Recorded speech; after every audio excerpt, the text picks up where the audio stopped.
আসসালামু আলাইকুম। কেমন আছেন সবাই? আশা করি ভালো আছেন। আলহামদুলিল্লাহ আমি অনেক ভালো আছি। তো আজকে শুক্রবার, আজকে দুপুরের আয়োজনে ছিল চিতই পিঠা আর মুরগির মাংস। দেখেই নিশ্চয়ই বুঝতে পারছেন। আর এই তো বাজার থেকে মুরগি নিয়ে আসা হয়েছে। এখন আমি এটাকে কেটে নিব।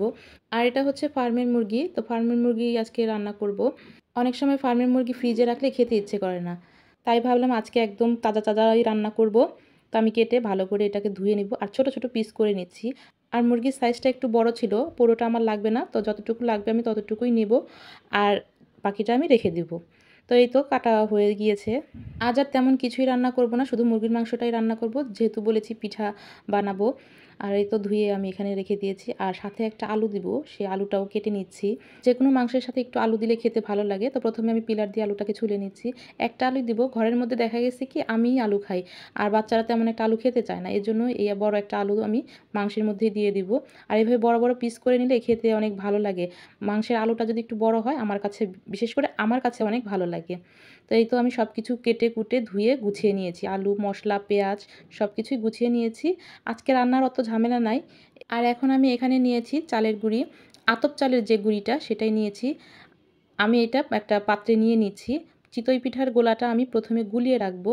এটা বেশ কিছু সময় গুলিয়ে রাখলে পিঠাটা অনেক পারফেক্ট হয় আর সুন্দর হয়। এজন্যই আমি এটাকে নিয়ে গুলিয়ে রাখবো। আর আমি বেশিরভাগ সময় আতপ চালের গুঁড়োটা করে ফ্রিজে রেখে দিই। যে কোনো সময় ইচ্ছে হলেই মানে ফ্রিজ থেকে বের করেই খাওয়া যায়। আপনারা চাইলে শুকিয়েও রাখতে পারেন কিংবা এভাবে ডিপ ফ্রিজে রেখে দিলেও কিন্তু অনেক দিন পর্যন্ত ভালো থাকে। যাই হোক, আমি চিতই পিঠাটার গোলাটা গুলিয়ে নিয়েছি আর এখন একটা সাইডে রেখে দিব। এই সময় আমি মুরগির মাংসটা রান্না করে নিব। আর মাংসটাও চুলায় বসিয়ে দিয়েছি, প্রায়ই হতে চললো। মাংসটা কষানো হয়ে গিয়েছে। এখন কষানো হয়ে গেলে আমি গরম পানি দিয়ে দিচ্ছি। যে কোনো মাংসে কিন্তু গরম পানি দিলেই টেস্টটা ভালো থাকে। ফার্মের মুরগিগুলো সাধারণত ভুনা খেতেই বেশি ভালো লাগে, যেহেতু আমি চিতই পিঠা দিয়ে খাবো এই জন্য কিন্তু আমি এখানে মুরগির মাংসটা একটু ঝোল ঝোল রাখবো। আর এই তো রান্না করা হয়ে গিয়েছে মুরগির মাংসটা, এইভাবেই ঝোলটা রেখেছি। আর এই তো এখন আমি চিতই পিঠাও বানিয়ে নিব। চিতই পিঠাগুলো আমি একটা লোহার কড়াই বসিয়ে দিয়েছি চুলাতে, ভালো করে গরম করে নিয়েছি।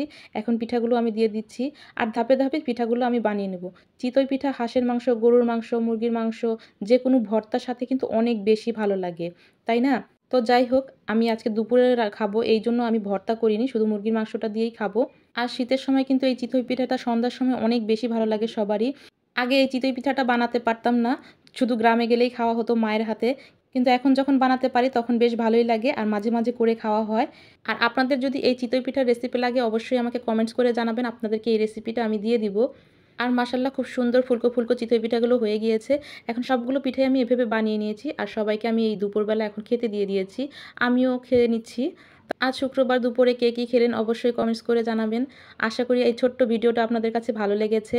চলে যাচ্ছি খেতে খেতে, আবারও দেখা হবে নতুন কোনো ভিডিওতে। ভালো থাকবেন, সুস্থ থাকবেন, আল্লাহ হাফেজ।